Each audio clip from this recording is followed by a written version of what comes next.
This is Daily Armenia, CivilNet's daily news digest. Here's what's making headlines in Armenia today. Armenian Prime Minister Nikol Pashinyan says his government is open to outsourcing management of a possible transit route through Syunik, so long as Armenia retains full ownership and sovereignty over the infrastructure. At a press conference today in Yerevan, Pashinyan noted that Armenia already uses management outsourcing at Zvartnots Airport and the National Railway System, both of which remain state-owned. He said the government may set up a company to oversee the transit route and attract international investment, adding that under Armenian law, long-term construction leases do not transfer land ownership.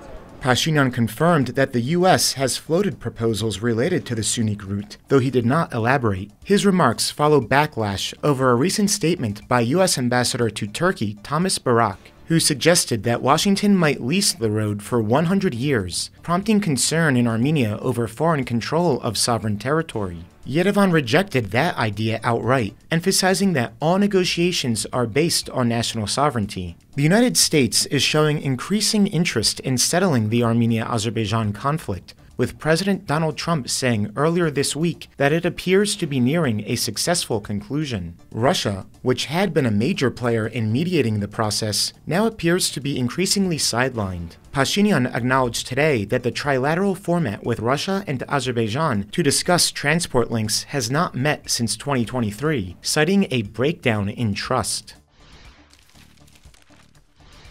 Also at the press conference, Pashinyan said it's now more likely that Armenia will entirely leave the Russia-led Collective Security Treaty Organization military alliance, rather than continue its suspended membership. The comment underscores deepening tensions between Armenia and the CSTO, which includes Russia, Belarus, Kazakhstan, Kyrgyzstan, and Tajikistan. Armenia suspended its participation in the bloc earlier this year, citing the CSTO's failure to support Armenia during and after Azerbaijan's 2022 military incursion into internationally recognized Armenian territory. Despite repeated requests, the alliance did not condemn Baku's actions or offer military assistance, which Yerevan says violates the group's collective defense commitments. Since the suspension, Armenia has stopped paying dues, withdrawn from joint drills, and declined to host CSTO missions. Meanwhile, it has increased cooperation with Western partners, including the European Union and the United States. The Armenian government is moving to take over management of the country's electricity grid, but Pashinyan says that does not mean the state will run it directly. Pashinyan clarified today that while nationalization is on the table, the goal is to find a qualified operator, possibly an international company, to manage the grid under state oversight. He said Armenia has already signaled interest to firms in friendly countries, ruling out states like Turkey, with which Armenia has no diplomatic relations. On July 3rd, Parliament passed a law enabling the nationalization of the electric networks of Armenia, or ENA, citing years of neglect despite public and governmental pressure for improvement. The government says arbitration processes underway with the current operator are part of normal legal procedures and won't delay steps to protect consumer interests. The ENA is owned by Samvel Karapetyan's Tashir Group.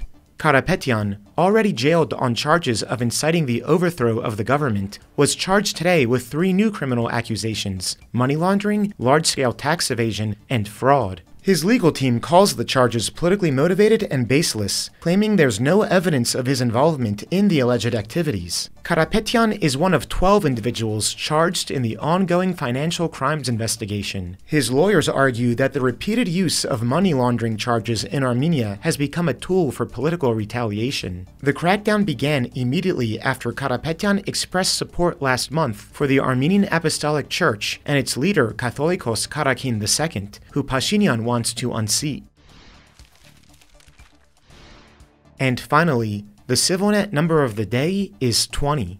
That's the number of Wendy's fast food restaurants expected to open in Armenia by 2030 as part of a new franchise agreement. It will be joining other international brands KFC and Burger King, along with a number of local outlets. Armenia still remains, perhaps proudly, one of the only countries in Eurasia to have never had a McDonald's. And as always, Please follow CivOnet for the latest news and independent reporting from our contributors on the ground here in Armenia.